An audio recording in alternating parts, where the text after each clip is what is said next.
We are. There you go. Okay, Candace, would you repeat your question, please, for the recording? Okay, yes. My question was, okay, so you say when they go into the room, is the room net ready for the next person? Well, how does that apply when it comes to like their bedrooms? Like, how do I get them? Does that make sense? Yes, it's a great question. So this brings us to the question of private space and public space. Okay.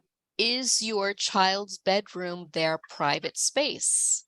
If it is, you're going to lower your standards for that bedroom because it is their private space where they get to have a say on what makes this room feel good to hold me in my difficult emotions. And of course, because there needs to be some kids can be completely unsanitary left to their own devices, you're going to have Right. some simple, like, this is our home, we need to maintain a certain standard, but you're going to have a little bit more wiggle room in there so that the child feels they do have that personalized, comfortable space for them. But again, that's only if you have decided that their bedroom is their personal space. Okay. Okay. And my daughter has her own room, but my boys, they all share a room together. So, because it's easier that way. Yeah, and if that's the case, then your boys, and this is a fun thing, this is something that children should really enjoy doing, is determining, okay, guys, since you all share this space, where is your own personal space within this room? They need to have their own corner, so to speak, if that makes Ye- sense. Yeah, yeah, and I've noticed that I really like my oldest son. He really gets frustrated when his two younger brothers get into his Legos or other things.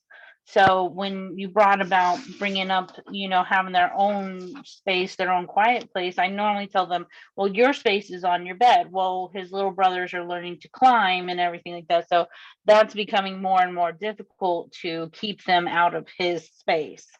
So, but I have like this old, our house is a little older, but I have this like laundry nook in the hallway. And I was normally just store blankets in there, but I was thinking about taking all the blankets out of there and making that a little nook for the kids to kind of like, I need quiet time, I need alone time, and they can just close the door, put a little sign on it says do not disturb. Yeah, that is so sweet. And it your effort to create a little space for this particular purpose is so valuable on multiple levels because on the one hand, it lets your children feel seen and heard, that you understand them, you get them, you are supporting them, you are there for them in their hard, difficult moments. You're not tolerating or normalizing dishonoring behavior, Okay. but you're helping them, right? Yeah. You're coming along and saying, I see you, I get you, I understand you, I'm going to provide, I'm going to help you feel better in this particular way. No, yeah, because I just, this has made me realize that my son, my oldest son, who my daughter, she has her own room. She can go into her room and close her door and have her quiet time, or her little go and play with her little dolls. But my oldest son, he likes to do some things too, but he always has to share with his brothers, or his brothers are always there. And so I think maybe that might help with his attitude when it comes to other time. If I say, Kyle, look, when you need time, here's your little nook in here. Well, we'll take turns, but this will be your time when you're in here, that this is your time. Yeah, and protect it. Like when the little ones try to go in and mess with his time, if you can be there to protect his space, then Okay. he's free to just deal with his own thing because he knows you're dealing with the little ones. Okay. Okay. I will definitely work on that. Yeah, yeah. I'm Okay. share with us how it goes. I um love to hear how these things going. I definitely will. Absolutely. Yeah. Okay, anybody else? have a question. Uh-huh. So my 4-year-old, her dad has consistently been sending her to her room because she'll get so worked up and being around us, like there's nothing that we have found that helps her to decompress. But now her room, she almost sees it as a punishment and doesn't want to be alone. So instead of it being a safe space, it's now a punishment that she doesn't want to go to. And so we do have other areas in our home. So I'm trying to decide on, does it make more sense to try to reverse the idea of the bedroom being a punishment place and trying to reinforce that that can be the safe place for her to decompress, or just to create a new space? I'm not sure. Yeah, this is a good question, Gabriel. I still have to correct myself here with your name. This is a great question because so many people make the mistake of using bedroom as a punishment, and that shoots that's wrong on so many levels. We don't want to reject family members for having bad feelings. They Right. already feel rejected. They already feel isolated and in pain. Sending them away, like get away from us is very negative. Whereas the same instruction, go to your room, can be a blessing when it's reframed.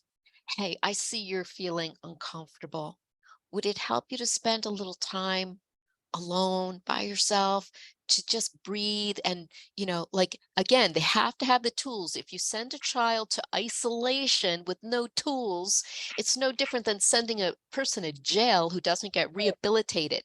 They have to have tools. So to Gabriel's question, okay, what happens now? The bedroom has already been used in the wrong way. It's got a negative association. Her child feels isolated and rejected now when in that room. Now what? Conversation always starts with a conversation.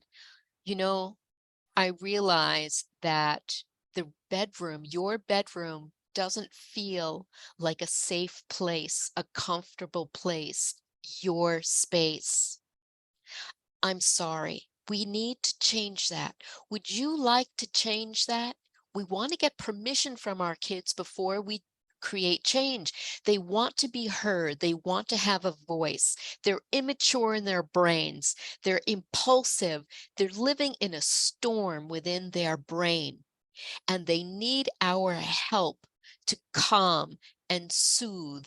Sometimes they're fighting it because they're so flooded with emotions, getting back to that video clip, so flooded with emotions that they can't even help themselves. So for a child who doesn't want to go to their bedroom to feel better, a very simple question has to be asked. What helps you feel better when you start to feel bad? Where do you want to be? How can I help you feel better? Your child often has the solution. It may be a solution that works one day and not another day, but that's normal.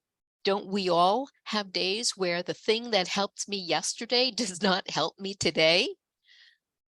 So you got to have a full toolbox, a full kit of helps so that you now look like you are in your child's corner, that the goal is always crystal clear. We want to feel better. We want to love each other. When we're not loving each other, when we're not honoring each other, it's painful.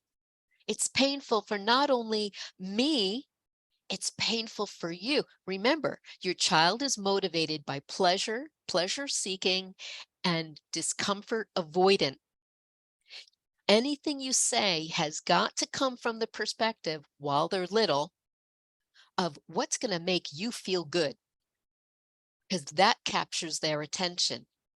And so Gabriel, to answer your question about your child who no longer sees their bedroom as a safe haven, a place to be, you got to have that conversation, transparency.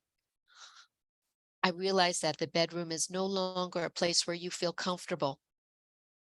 I would love for us to fix that. I want you to feel good. But in the meantime, while we're working on that, where feels good? What feels good? What makes you feel better? When you're feeling bad, what would you like me to do or not do to help you? Let them be in the lead. Let them begin to be create their solution. When children start to feel that they have a say in their solution, they feel it breeds confidence, it breeds problem solving skills, competence, and trust.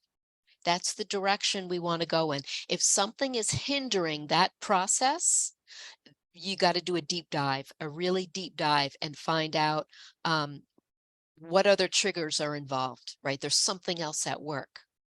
I hope that helps you a little bit, Gabriel. Yes, that's helpful. Thank you. Okay, anybody else?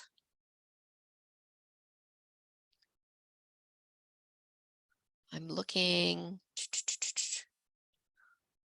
Okay, good. Candace says very helpful. All right, y'all. I think we're just about to wrap it up then, if I don't see any more questions. And of course, if you're feeling uncomfortable to share the details of your circumstances and you want to meet together, I'm always available to do that with you. That's what I love to do. Okay. I want to help you. I want to help you love your family, and I want your family to love being a part of your family. I think we can end the recording right here.